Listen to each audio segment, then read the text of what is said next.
Shillo there, H+III+T to boot that dang on time to y'all.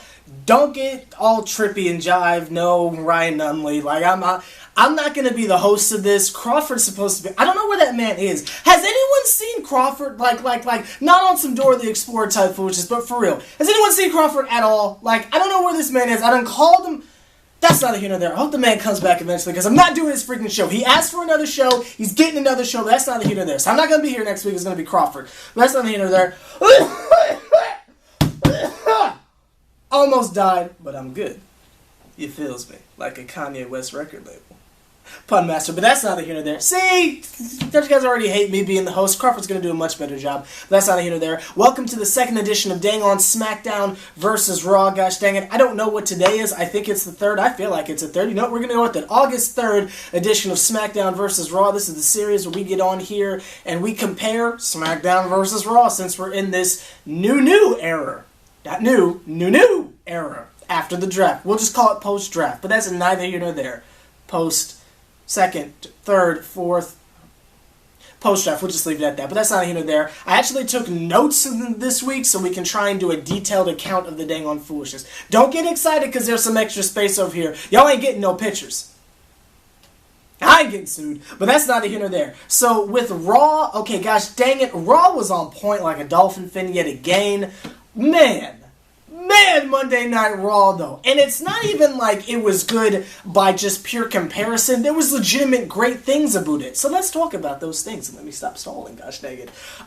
It started out with quite a surprise for me. Sasha Banks comes out to start the whole dang on foolishness. I mean, what have we seen for the last, I don't know, 4 to 5 years on Raw? Stephanie McMahon or The Authority comes out to talk about the new era and the Authority. That whole thing is gone now. It started out with Sasha Banks. And what did it turn into? It turned into this weird Fatal 4-Way promo with Chris Jericho and Charlotte, even though Charlotte's like my age and Chris Jericho's like 50-something. That was a little suspicious, but that's neither here nor there. And then Enzo and Cass and well, not Enzo and Cass, just Enzo and freaking Sasha Banks or whatever. Isn't that such a refreshing way to start a Monday Night Raw? Then Stephanie McMahon coming out, or Moses have mercy, freaking, I don't forgot the man's name. Mick Foley comes out, welcome to Monday Night Raw. Oh, thank you.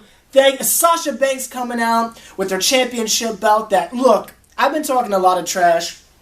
You feel me? I'm the SeverTheBond World Heavyweight Champion, you feel me? So I've been talking a crap ton of trash about the WWE's titles lately. I cannot wait to roast the Universal Championship, but the Divas Championship looks cooler than anything else I've seen. I'd say Jeff Hardy's Custom Immortal belt is the only cooler championship I've ever seen in my life. The Divas Championship looks better than Dean Ambrose, but that's not here nor there. And trust me, we will get to Dean Ambrose explicitly later on in this video, but that's not here nor there. I thought it was a great opening segment, probably the best we've seen in years. Even the tag match was not that much of a drag to sit through, because again, Charlotte and dang on Sasha tore the freaking house down. And I'm down for this. Fight forever, gosh dang it. Let me be cliche for a second. Fight forever. But that's not here nor there. Then we go to dang on... And also, if the opening segment and the opening match wasn't good enough, freaking Kevin Owens was doing guest commentary. Does it get any better than that? We're all in the lead, but that's neither here nor there. That's extra, neither here nor there. But random side note I just want to throw out there, has nothing to do with anything. Not really a positive or a negative about Raw. I just wanted to point it out. Why was Mark Henry already sweating in the backstage segment with Mick Foley and Stephanie McMahon? The man hadn't wrestled a match yet. Was he just fresh out the shower? Was he just perspiring on some Brock Lesnar type foolishness? What's going on, bro? Are the lights that heavy? That bright? Front and center? Jobbing out? The mere thought of jobbing out's making you sweat?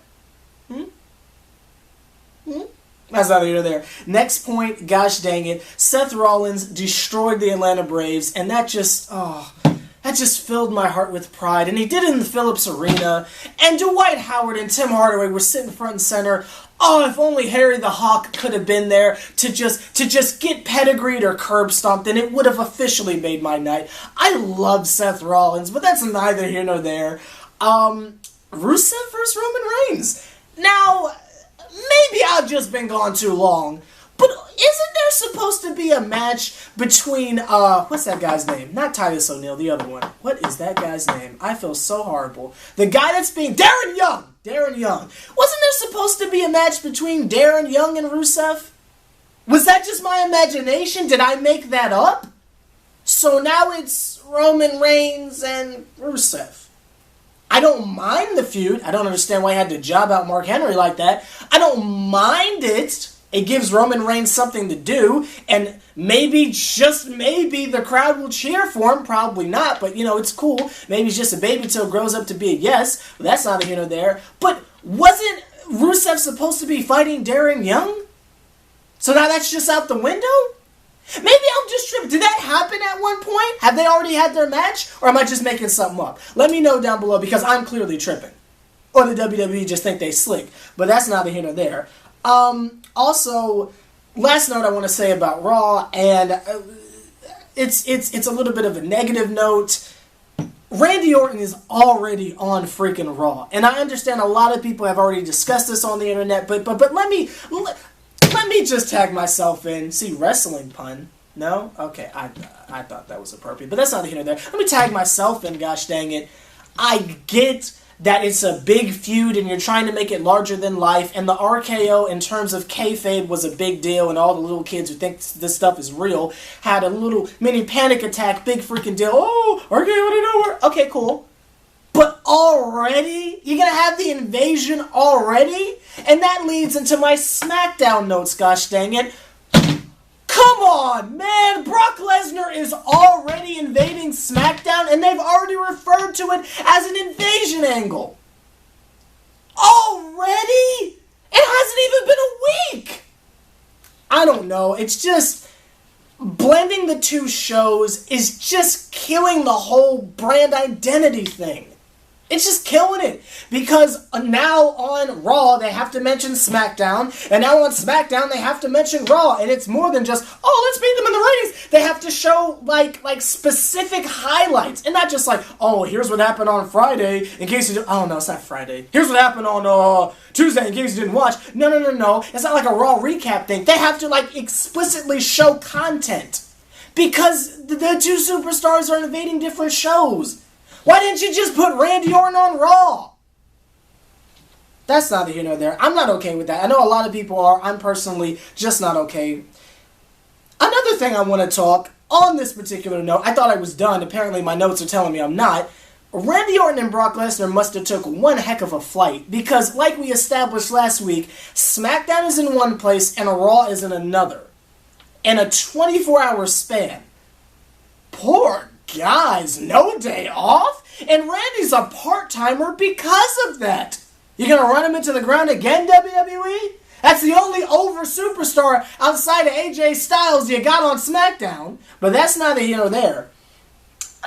Next thing, why was The Miz complaining that he wasn't held up in the ring like Dean Ambrose was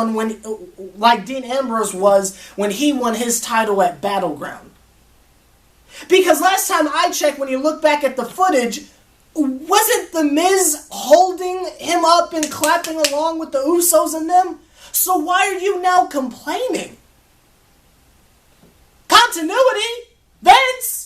But that's not here nor there. Y'all, I'm watching for real, y'all. I'm watching. Yeah, if I'm gonna do this, I'm gonna watch for real. But that's neither here nor there. The opening segment on SmackDown was trash, by the way. I do not understand why we need to have. You see, on Raw, they've got the superstars, they've got the storylines, they've got the personnel to back up the fact that, oh, this is a cool show. The opening segment on Raw was not Stephanie and freaking Mick Foley, but on SmackDown, yet again, we gotta show Daniel Bryan at least 13 times to start a yes chant.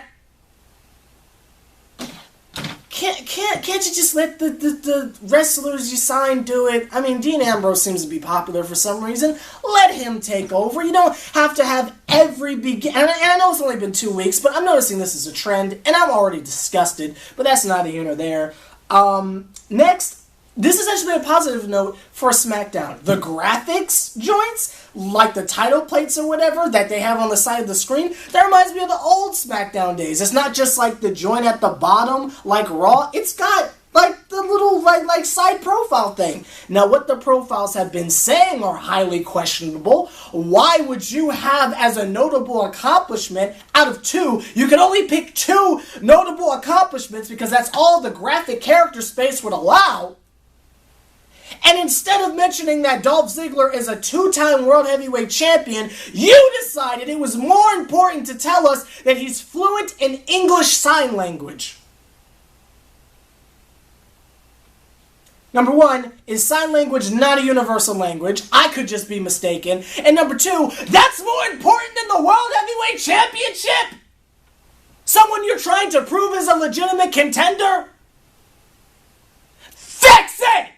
But that's not a hint of there. Let me continue. But let's see how that positive just turned into a negative. You can see I did not care for SmackDown. My head freaking hurts. I just watched it. But that's not a hint of there. I do think it's nice that the Shield has pretty much taken over the WWE, with the exception of Roman Reigns, who's on mid-card status. But, you know, he's against Rusev, so I guess that's big since Raw doesn't have a major title at the moment. But the Shield is pretty much taken over the WWE, and I think it's pretty cool. I like the fact that they put Dean Ambrose on SmackDown, because he was holding the other 2 back. Let's keep it all the way 1,000, but that's not here or there. You can lie to yourself if you want, but that's not here or there.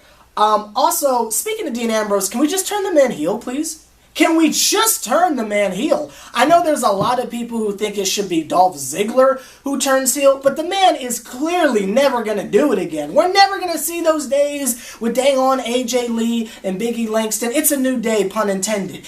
So why not just turn Dean heel? The man was out there talking hot trash about that man and all his accomplishments. Made Dolph Ziggler bring out the Spirit Squad on him.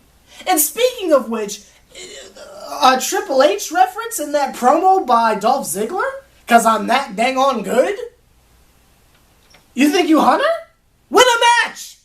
You bum! Win a match! But that's neither here nor there. Personally, I think if Ziggler was healed, this feud would make a lot more sense. But if you want to have Dean Ambrose as this Taker face heel or this Punk face heel where you can't really tell what he is from day to day, but the crowd loves him, then more power to you. But it would just make more sense if someone was a legitimate heel, like it got with Seth Rollins and Finn Balor. Even though everybody likes Seth Rollins, technically he's the heel and Finn's the face. It just makes sense, but that's neither here nor there. We go on to the next point. Apollo Crews wins a 6-minute match with a roll-up. Not a fruit roll-up, the schoolboy pen joint from Smackdown Vs Raw 2006. That's how he won his qualifying match for Miz's Intercontinental Championship. If that's not bad enough, the man was later destroyed by Baron Corbin. Is that a push or a joke? How am I supposed to take that man seriously if you won't let us see him be cool? At least the feud with Sheamus is over, gosh dang it, which went nowhere. But that's neither here nor there. Next point I have first, I took a lot of notes on SmackDown because SmackDown was so disappointing. The next thing I have on SmackDown, Eva Marie versus Becky Lynch. Can you say waste of time? What was the point of that? For a second, I was thinking what the commentators and what everyone else in the crowd was thinking. Okay, they're probably going to do the thing where she's playing possum or whatever, and then she's going to beat up Becky Lynch because that's just what everyone does. No, she just sold an injury for like 5 uncomfortable minutes. Was it real? Did she legitimately get... Because if she legitimately got injured, I feel bad for her, but I don't think so. The way she was hobbling away from the ring, no, that was just wasted time. Why? What was the point? Is this a feud? Why? Why did you waste our time? But that's not here nor there. We go over to the next point, again, with the Divas. I think the divas, or excuse me, the women wrestlers, calling them divas is so disrespectful, but the women wrestlers on the Raw roster are clearly better, not just in the ring, but as far as mic skills as well. We got to talk about Carmella for a second. Now, I'm aware of Carmelo, and he's on the mic, but that's a real-life sport. In wrestling, I'm not going to talk about the fact that her major accomplishments was she was an NBA and an NFL cheerleader. You got people, like, really trying to be pro wrestlers, but, you know, cheerleaders just kidding because they look pretty. But Carmella, I don't know, has the fakest northern accent I have ever heard in my life. She can't decide if she's from the Bronx or Boston. Which one is it? Which one is it? And when you decide, take the Cali girl vocal fry out of it. It's terrible. I'll give you a better fake Brooklyn accent. What are you talking about? I do it all the time. Unbelievable. That's the best y'all got? And she's having a feud with Natalya because lemons. Like, why? Why is that a feud now? Okay, so Natalya wasn't going anywhere with Becky Lynch, so now you've decided to take on fake accent girl because script? Why? Don't just do stuff. Give us a reason. Why? And another example is my next point, gosh dang it. You gotta give it to dang on AJ Styles. Round of applause. Baby, make that booty clap, gosh dang it. A round of applause to that man for making something out of nothing. John Cena too, gosh dang it. They made that promo the most fascinating thing of the night. Because their feud is based on nothing. Tell me in the comments why there's a feud between AJ Styles and John Cena.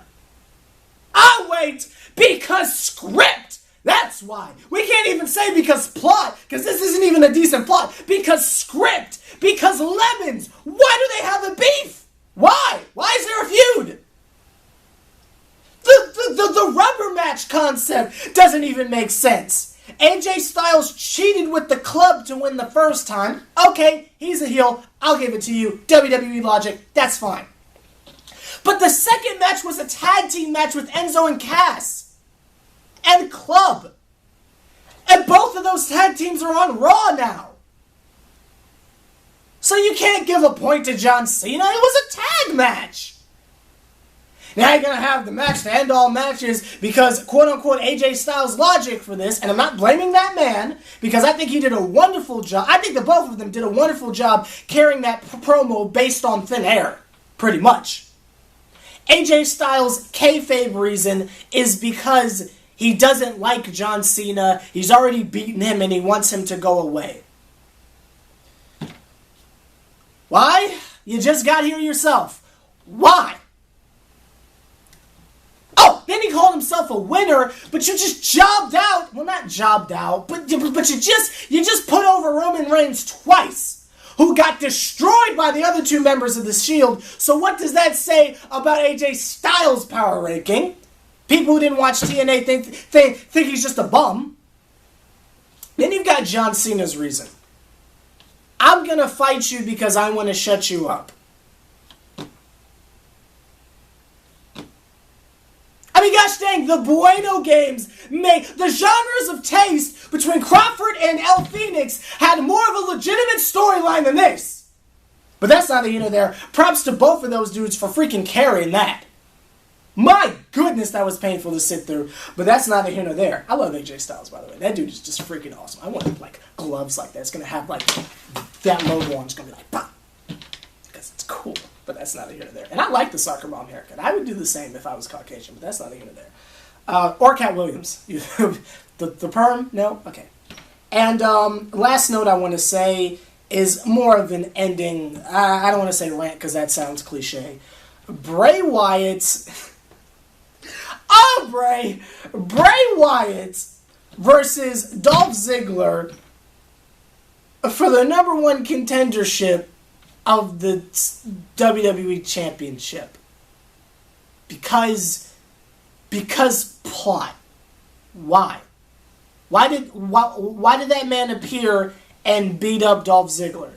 because he needed the feud? Because he wasn't doing anything and he needed something for him to do?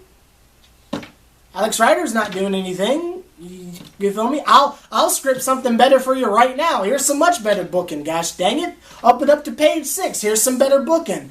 Have Eric Rowan, is that the guy with the ginger beard? Whoever the guy is on SmackDown who's from the Wyatt family, right? Eric Rowan, right? Have him have a rivalry with Bray Wyatt. Say he's tired of being a pawn or something like that. Wouldn't that be more interesting? But no, because plot, you got this intruding feud with Dolph Ziggler. And let's see, how did we know Bray Wyatt was going to lose? I don't know. Maybe because you told us Dolph Ziggler was going to be on ESPN right before the bell rang. You know he wasn't going to get on there if he lost. So thanks for the spoilers, buddy!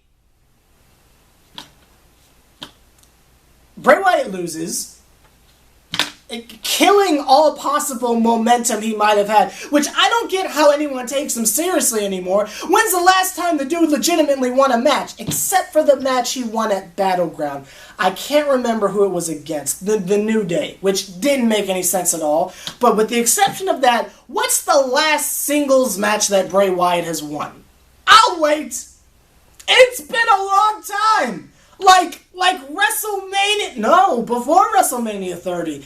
It's been about 2 years since Bray Wyatt has won a legitimate and, I don't want to say value, a legitimate, I can't think of the word, but a match that mattered, a singles match that mattered, that held some importance. It's been about 3 to 2 years.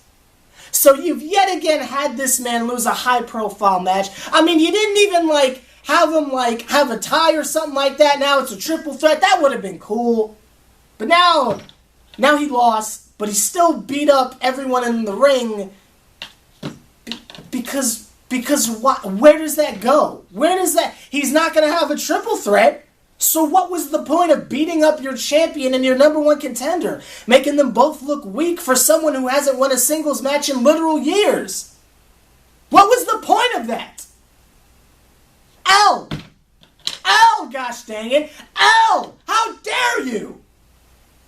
Raw by a landslide. I mean, you can see by how long I went on about SmackDown. And it's not just because it's the last thing I saw, just because there were so many negatives. I mean, after Raw, there wasn't really much for me to say. I was like, okay, I guess I'll just say nothing but positives. I had to scrape for the Mark Henry joint.